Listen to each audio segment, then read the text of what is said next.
En fait, j'aime cette idée de créer un espace, un lieu qui soit un peu surprenant, qui soit atypique, et dans lequel tu rentres et tu fais waouh. Bienvenue sur la boussole post-bac, le podcast qui donne la parole aux étudiants et étudiantes pour te donner toutes les clés pour trouver et réussir tes études.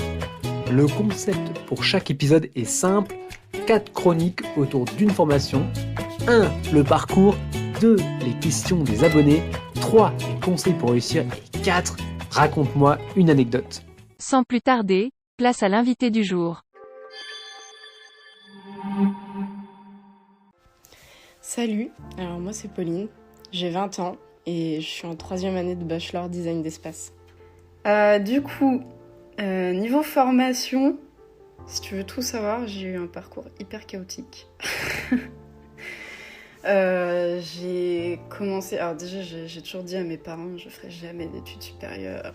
J'ai détesté l'école, ça s'était très très mal passé pendant toutes mes années, que ce soit l'école, le collège et tout, le lycée, j'ai tout hyper mal vécu. Et donc à la fin du collège, j'avais dit à mes parents que je voulais faire un bac pro. Et à cette époque-là, la seule chose qui me faisait vraiment kiffer, c'était l'équitation. Et donc on avait dit, ok, bah go faire un bac pro conduite et gestion d'entreprise hippique. Et puis on part en alternance pour le début du bac pro. Déjà, chose qui aurait dû me mettre un peu la puce à l'oreille, c'est que j'étais depuis mes 6-7 ans dans un centre équestre où elle m'avait toujours dit « Ouais, t'inquiète pas, quand t'iras en bac pro, je te prendrai en alternance et tout. » Donc en fait, pour moi, c'était carré. Tout était bien fait, tout était... Ouais. Et en fait, au dernier moment, c'est ça, elle m'a dit ouais, mais en fait, non. J'étais bah, pourquoi ? Bah, j'ai pas les sous. J'étais mais ça fait 3 mois que tu me fais poireauter, en fait, je veux dire, le bilan comptable, tu peux le faire toute seule, tu vois. Et donc, ouais, déjà, ça a été hyper dur, parce que du coup, en fait, à partir du moment où elle m'a dit non, définitivement, moi je continuais à monter et les choses se sont très très mal passées dans ce centre équestre-là par la suite. Alors j'ai eu la chance d'avoir une mère qui était surprotectrice et qui lui en a mis plein la gueule, mais du coup j'ai dû chercher une autre alternance que j'ai trouvée pas très loin de chez moi. Et en fait là ça a été absolument horrible en fait. Moi, en fait, c'est un métier qui peut être relativement physique, surtout pour ce qui va être de l'entretien des écuries, etc. Et moi, je faisais 1m50, 40 kilos, voilà, il y avait des muscles que je n'avais pas encore, clairement. Et en fait, comme pour moi, c'est un milieu dans lequel, en fait, on a du mal à se faire de l'argent. Et du coup, à chaque fois qu'on met une dépense quelque part, il faut qu'elle nous rapporte. Et comme moi j'évoluais pas assez vite pour eux, bah voilà, ça c'est clairement parti en live. Et puis je suis tombée malade, donc ça leur a donné une bonne excuse pour que je dégage. Et ma mère, elle m'a demandé si je voulais retrouver quelque chose et j'étais non, je veux arrêter. Donc j'ai repris un cursus général, je suis repartie en seconde générale. Et puis là, bah... c'est pareil, c'était horrible, ça me plaisait pas du tout, j'étais pas quelqu'un de suffisamment scolaire, et puis en plus je suis rentrée dans un établissement qui était assez élitiste, donc il y avait énormément de travail personnel à donner que moi j'avais pas du tout envie de donner, clairement. Donc on m'a dit tu vas redoubler, on a dit on va forcer, donc je suis quand même passée en première, après j'ai fait une première littéraire, j'ai changé de lycée. Et j'ai fait première terminale littéraire sans trop de soucis. J'ai finalement jamais redoublé, donc c'était clairement le signe que le cursus me correspondait juste pas. Et donc suite à ça, il a quand même fallu se poser la question de qu'est-ce que je voulais faire de ma vie, parce qu'accessoirement je m'étais jamais posé la question de ce qui allait se passer après. Et en fait, à ce moment-là, elle s'est regardée avec ma mère et elle m'a dit tu veux faire quoi ? Enfin, t'aimes quoi ? J'étais le dessin, je peux faire du dessin. Et donc je suis partie en prépa, à l'époque c'était la Mana, et en fait ouais, j'ai vu design d'espace, design graphique, surtout design graphique. J'aimais beaucoup ça, mais à l'époque je voyais pas où j'allais aller avec ça. C'est-à-dire que moi j'ai toujours eu besoin de me projeter pour m'investir. Et du coup, là, le fait de pas savoir ce que j'allais faire derrière, même si je m'éclatais dans les cours que j'avais et tout, J'ai pas voulu continuer là-dedans. Et puis, alors que le design d'espace, j'avais des profs qui m'en mettaient plein la gueule, mais faut croire que j'étais maso, donc je suis partie là-dedans après. Donc après, je suis partie en deuxième année de design d'espace, en plus de bachelor. Ça a été un peu compliqué parce qu'ils ont fusionné la première année avec la prépa. Donc en fait, moi, je suis passée directement en deuxième année. Donc il y a plein de bases que j'ai pas vraiment eues. J'ai dû apprendre un peu sur le tas, où les profs étaient pas forcément... prenaient pas forcément en compte le fait, parce qu'on a été plein en fait, on a été vraiment une classe à avoir sauté cette année, entre guillemets.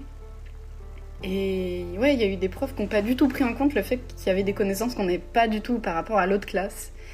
Et ça a été un peu compliqué.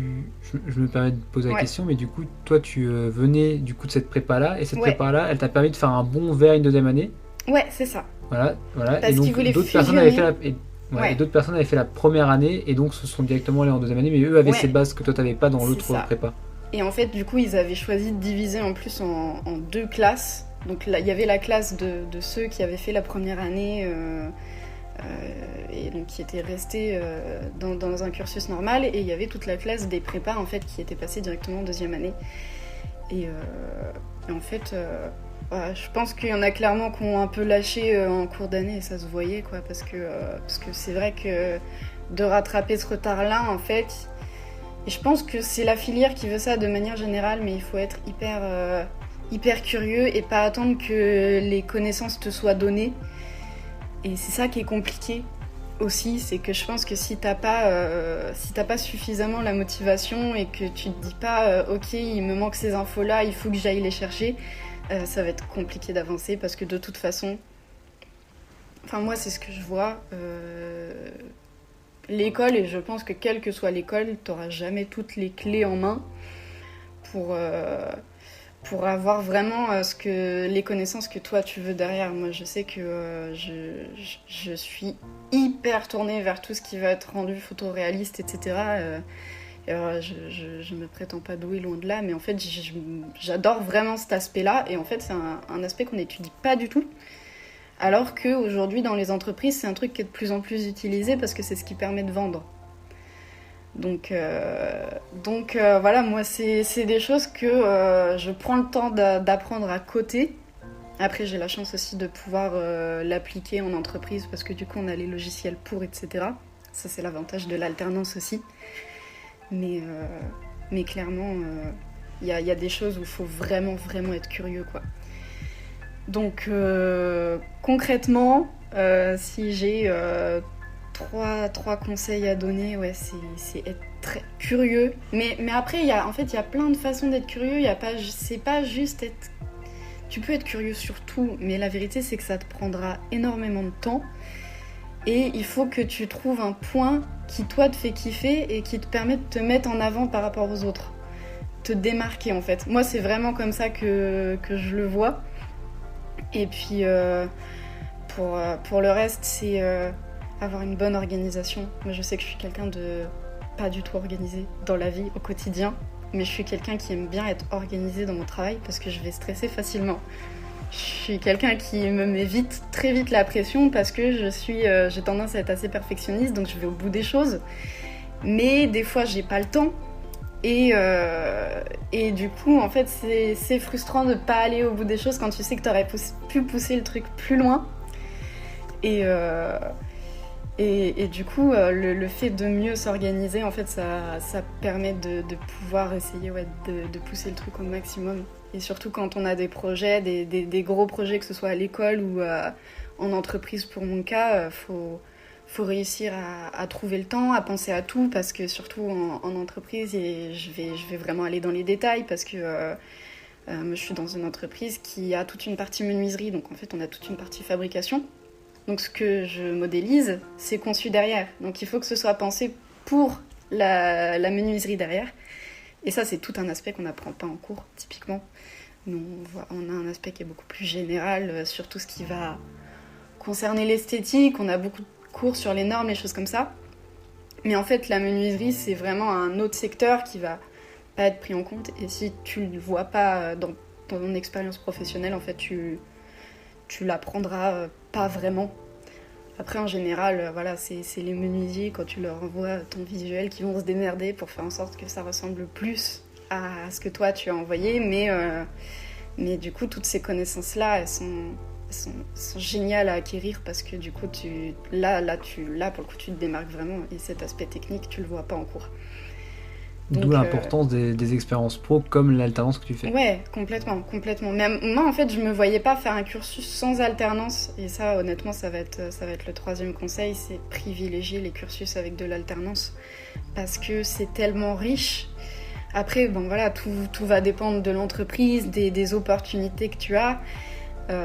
Moi, je vois que voilà, j'ai dû m'éloigner énormément de chez moi pour pouvoir trouver une alternance qui me plaît, mais je me voyais pas prendre une alternance qui allait pas enrichir mes connaissances et mes compétences à côté de ce que je voyais en cours. Donc même si en fait je me disais je préfère ne rien trouver et essayer de rentrer dans le monde du travail avec le peu de connaissances que j'ai. Et quand j'y repense, je me dis mais j'aurais galéré. Mais je voulais vraiment avoir un truc une expérience qui permette de valoriser ma candidature par la suite en fait. Et ce qui fait que voilà, c'est compliqué parce que j'ai mon école sur Angers, j'ai mon entreprise à Bordeaux. Mais ça me gêne pas parce qu'en fait, voilà, à chaque fois que je reviens sur Angers, bon voilà, j'ai toujours eu du mal avec les cours, donc en fait l'alternance ça permet de donner une motivation pour continuer et aller au bout du truc et moi c'est ça en tout cas qui me fait tenir, ça c'est clair. C'est ta bouffée d'oxygène. Ouais, non mais vraiment, et puis je fais des projets qui m'éclatent, moi j'ai toujours eu... Quand je suis rentrée en design d'espace, j'ai commencé à faire des stages, etc. Et j'ai très vite beaucoup aimé tout ce qui va concerner l'architecture d'intérieur, l'agencement d'hôtellerie-restaurant. Et là, en fait, j'ai de la chance d'avoir... Bon, je fais du particulier aussi, mais en fait, l'agencement pour les particuliers m'intéresse beaucoup moins que pour les professionnels. En fait, j'aime cette idée de créer un espace, un lieu qui soit un peu surprenant, qui soit atypique, et dans lequel tu rentres et tu fais waouh. Et de me dire que c'est moi qui donne cet effet-là aux gens et tout, en fait, c'est...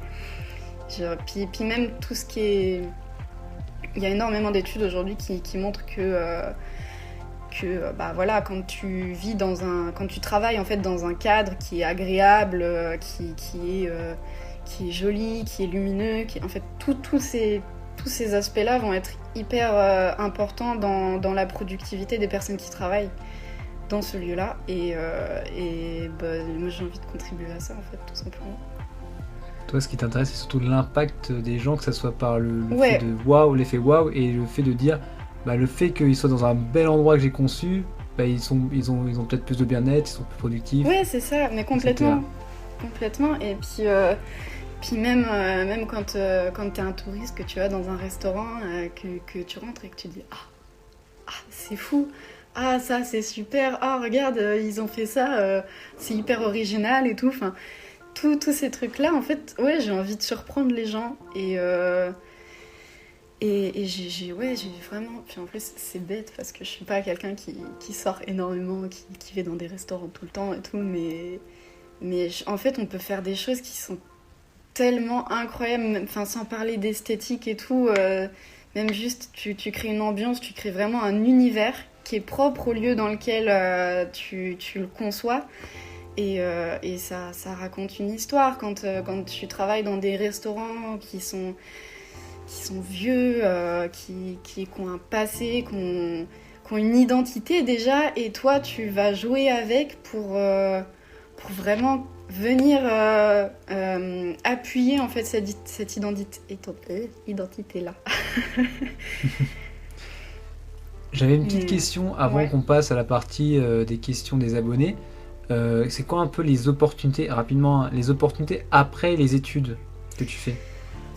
En fait, ça va dépendre. Moi, à l'heure actuelle, j'ai pas décidé de m'arrêter là. Je veux partir sur un master architecture d'intérieur après. Maintenant, en vrai, on a énormément de portes qui nous sont ouvertes. On peut avoir tout ce qui va être le paysagisme, on va avoir tout ce qui concerne la scénographie. Là, avec ce diplôme-là, concrètement, je ne pourrais pas devenir architecte d'intérieur. C'est-à-dire qu'il me manque des connaissances en soi pour rentrer directement dans le milieu de l'architecture d'intérieur. Par contre, en fait, on peut toucher à tout ce qui va être décoration d'intérieur et en soi, il n'y a pas énormément de différence. On peut quand même faire plein de choses aujourd'hui. Il y a énormément de décorateurs qui travaillent aussi bien dans les restaurants, etc., que chez les particuliers. La seule chose, c'est qu'en fait, l'architecture d'intérieur va aussi apporter tout ce qui va être la maîtrise d'œuvre, la gestion des différents corps de métier, le fait de pouvoir toucher à tout ce qui va être porteur dans les bâtiments. Et ça, en fait, on n'a pas forcément besoin d'avoir un master en architecture d'intérieur. Il y a en fait je sais pas comment on appelle ça, mais un organisme en fait qui ressasse les architectes et en fait il faut leur présenter un book avec les différents projets qu'on a fait jusqu'à maintenant et c'est eux qui peuvent attribuer ce titre d'architecte d'intérieur. Donc en soi, la vérité c'est que n'importe qui peut le faire si il a une expérience en amont sans forcément parler de diplôme. Et ça, c'est aussi hyper intéressant parce que pour toutes les personnes qui vont se lancer dans une reconversion, des choses comme ça, ces portes-là leur sont pas du tout fermées. Et ça, c'est top aussi. Ouais. C'est très intéressant du coup. Passons maintenant à la partie des questions des abonnés. Donc là, je vais avoir d'abord 2 questions où tu vas devoir répondre juste par oui ou non. Ok. Voilà. Donc la première, c'est Sophie qui demande: est-ce qu'il y a des cours sur la prise en compte des enjeux écologiques dans le choix du design ? En vrai, oui. Complètement. Ok, très bien. Question de Jean: est-ce que c'est nécessaire d'avoir la fibre artistique ? J'ai le droit de répondre par plus que oui ou non. Ça mérite d'être un peu Allez. argumenté. Allez, un petit argumentaire. J'ai envie de dire oui et non. En fait, la fibre artistique, tu crées rarement, tu t'inspires beaucoup. Et donc, en fait, si tu as la curiosité d'aller chercher les choses, cette fibre-là, elle va venir à toi naturellement parce que tu sauras où chercher, tu sais ce qui... Il y a de toute façon les goûts et les couleurs qui sont là de base. Et du coup, en fait, de toute façon, tu auras ta patte, que tu le veuilles ou non. Tu auras ta fibre à toi parce que c'est ton identité et qu'elle va se ressentir dans tes projets. C'est une obligation. Merci pour la réponse. À la question de Jean. Finissons avec la question de Fleur. Quels outils tu utilises et est-ce que c'est facile de les prendre en main ? Il y en a, en fait, beaucoup d'outils. Tu devais en citer un. C'est quoi l'outil en vrai, celui que j'utilise le plus et qui va être entre guillemets universel, ça va être SketchUp. Mais en vrai, il y en a énormément et ça va dépendre des entreprises dans lesquelles tu vas travailler. Moi, je sais qu'il y a eu une époque, pendant un stage, j'avais travaillé sur Autodesk Inventor. Voilà, pour les plans, majoritairement ça va être AutoCAD, mais il y en a plein d'autres dans ma boîte. Dans ma boîte, c'est pas AutoCAD, c'est 2020 Design. Enfin, il y en a plein. Il y en a beaucoup. Ouais, il y en a beaucoup, mais en vérité, tu pourras jamais tous les connaître et en fait, il faut pas se prendre la tête là-dessus et se dire que de toute façon, avec les expériences, c'est des choses qui vont venir à toi naturellement quand tu auras des opportunités, quoi. Moi, j'ai de la chance de pas trop être déstabilisée par rapport à ça, mais voilà, le V-Ray, qui est un logiciel de rendu photoréaliste, j'y avais jamais touché avant d'entrer dans mon entreprise. Et j'étais là, oula, mais c'est quoi ça ? Je comprends rien. Et en fait, j'ai chopé un peu la curiosité d'aller voir ce que les gens faisaient avec, comment ils faisaient leurs réglages, leurs paramètres et tout. Et bon, voilà, j'ai réussi à... Dépendant des projets, j'arrive plus ou moins à faire des trucs qui sont sympas, parce que c'est toujours une question de source lumineuse et tout. Alors quand tu te retrouves dans une cuisine qui a une fenêtre qui fait 2 cm de large, la qualité, elle va pas être la même que quand t'es dans un salon avec 3 baies vitrées, quoi. Mais tout ça, en fait, c'est vraiment toujours, ouais, avoir la curiosité d'aller chercher, surtout qu'aujourd'hui, bon, là, je parle surtout pour les moteurs de rendu. Tout ce qui va être V-Ray, Enscape, Twinmotion, tout ça, en fait, l'avantage, c'est qu'il y a énormément de contenu sur Internet parce que ça intéresse de plus en plus les gens et surtout, en dehors des archis, il y a énormément d'infographistes qui s'en servent aussi. Donc, on va toucher différents corps de métier et du coup, ça permet d'avoir plus de contenu parce que ça touche plus de gens. Trop bien. Merci du coup pour ta réponse. On finit en beauté avec la classique anecdote. Est-ce que tu as une anecdote courte et croustillante à nous raconter? Croustillante. En vrai, elle me fait mal au cœur, cette anecdote-là. Ah, J'ai, au début de mon alternance, j'ai travaillé sur un projet. C'était un meuble télé, je pense que c'était le 3e ou 4e meuble télé que je dessinais dans ma boîte et j'avais dit à ma maître de stage, c'est bon, arrête, j'en ai marre, après celui-là, tu arrêtes de me coller de meubles télé parce que j'en ai marre. Et donc je fais 2 propositions qui étaient hyper bien, je me suis démenée vraiment sur le rendu et tout, j'étais hyper fière de moi et même au niveau des rendus photoréalistes, j'avais fait un truc que j'avais jamais fait avant. Le truc était hyper quali. Les rendus, ils avaient mis 2 heures à charger, mais j'en avais rien à foutre. Ils étaient trop beaux. Et j'envoie ça au client. On est super contente avec ma maître de stage et tout. Et on n'a pas vraiment de retour. Et puis au bout d'un moment, on reçoit un mail du couple, du coup, qui nous dit... Bah alors, on a repris quelques-unes de vos idées et puis on vous a renvoyé ce qu'on voulait. Et j'ai ouvert le truc et c'était un espèce de vieux dessin fait sur Paint avec En fait, il y avait des étagères arrondies. Ils avaient un grand mur, en fait. Leur problématique, c'est qu'ils avaient un grand mur tout blanc qui savaient pas comment meubler parce qu'à chaque fois qu'ils foutaient un meuble devant, c'était toujours trop petit. Donc j'avais fait tout un meuble sur mesure et tout. Et on avait proposé de rhabiller la cheminée avec de la feuille de pierre. Enfin, vraiment, on avait vendu le projet, quoi. Et ils nous renvoient ça avec la cheminée qui est peinte en noir. Ils ont 2 bouts d'étagères dans un angle. Et en plus, des étagères qui sont arrondies, en fait. Un truc qu'on fait pas du tout, parce que c'est du cintrable et tout, c'est hyper technique. Et nous, on le fait pas. Et je vois ça, je suis là, purée. J'ai passé 1 semaine à leur faire leur projet. Et j'ai ça en retour et je me dis, purée, c'est hyper frustrant, quoi. Et c'est là presque une insulte à ton métier, en fait. Ils t'envoient un paint alors que toi, tu t'es vraiment ça. embêté à faire le truc sur tes outils très techniques, quoi. C'est ça. J'avais vraiment pris vachement de temps pour le faire et je m'étais dit, mais... en fait, je me suis rendu compte, ça, c'est les premiers clients chiants. C'est les premiers... J'avais toujours eu des clients qui étaient... J'avais fait une cuisine juste avant, la nana, elle avait envoyé un mail en disant c'est super, c'est exactement ce que je voulais. Enfin, en fait, jusqu'à maintenant, ouais, j'avais vraiment des très bons retours. Et là, je vois ça et je me dis, mais... Puis en plus, ils prétendaient s'être inspirés de ce que j'avais fait, alors qu'il restait rien du tout, quoi. Il y avait que dalle, il y avait...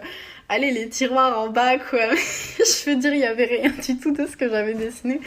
Et j'étais là, mais tu t'es pas inspirée, tu l'as refait, en fait, juste. Et c'est des personnes qui nous relancent encore pour faire leur devis, parce que du coup, on l'a toujours pas fait. Nous appelez pas si vous savez le faire vous-même. Mais en fait, c'est complètement cette idée-là. Et en plus, j'ai ma maître de stage qui m'a dit, on va leur faire un devis, et puis s'il faut, les étagères arrondies, on va leur sous-traiter. J'ai dit, mais... En fait, t'as pas compris, c'est que tout est arrondi, le meuble télé, il est arrondi aussi. Enfin, genre, en fait, s'il faut sous-traiter, faut tout sous-traiter, donc autant qu'ils aillent le faire ailleurs, quoi. Et ouais, là, c'est vraiment le moment où je me suis dit, ok, il n'y a pas que des gens cool. Mais à côté, ouais, j'ai quand même de très bons projets, je peux pas me plaindre. Là, je suis en train de bosser sur deux cavistes en même temps. J'ai un restaurant qui va arriver. Enfin, j'ai des projets qui sont vraiment cool, qui me permettent d'être hyper libre dans ce que je fais. Et, et ça, en vrai, c'est génial. Et j'ai un projet, enfin, j'ai 2 projets qui sont passés en commande. Et en fait, c'est hyper gratifiant parce que tu te dis, j'ai conçu quelque chose et ça va être réalisé, je vais le voir en vrai. Et c'est là que ça palper, prend. quoi, ce que tu fais. C'est là que ça prend une autre dimension, quoi, parce que jusqu'à maintenant, voilà, que ce soit à l'école ou que ce soit en cours, en fait, on dessine énormément, on a plein de projets, mais on n'en a pas qui se concrétisent, en fait. On travaille rarement avec des vraies personnes. On a quand même eu quelques projets quand les profs sont vraiment investis, où en fait, on a des vrais clients qui viennent à nous. Alors même si la proposition se concrétise pas, d'avoir les retours d'un client, c'est quand même un peu plus réel que ce qu'on peut avoir d'habitude. Mais là, ouais, le fait que ça prenne vie, en fait, vraiment, moi, je trouve qu'au niveau c'est vraiment ce que je préfère dans ce métier-là, c'est tu passes de l'écran à la réalité. Et là, tu te dis, ah ouais, quand même, c'est moi qui ai fait ça, quoi. Et ça, ouais, franchement, ça met de bonne humeur. C'est gratifiant. Ah, Ouais. trop bien. Écoute, merci d'être passé dans le podcast, De rien. d'avoir partagé ton expérience, c'est trop cool. Et on se revoit très vite. Ouais, super. J'espère que cet épisode t'aura plu. Parle-en autour de toi à ton frère, ta sœur, tes potes. À tout le monde quoi. Et si tu as encore des questions sur cette formation, viens les poser sur Insta. Like, commente et abonne-toi. Tu connais la musique. Merci, tu es au top. Ciao.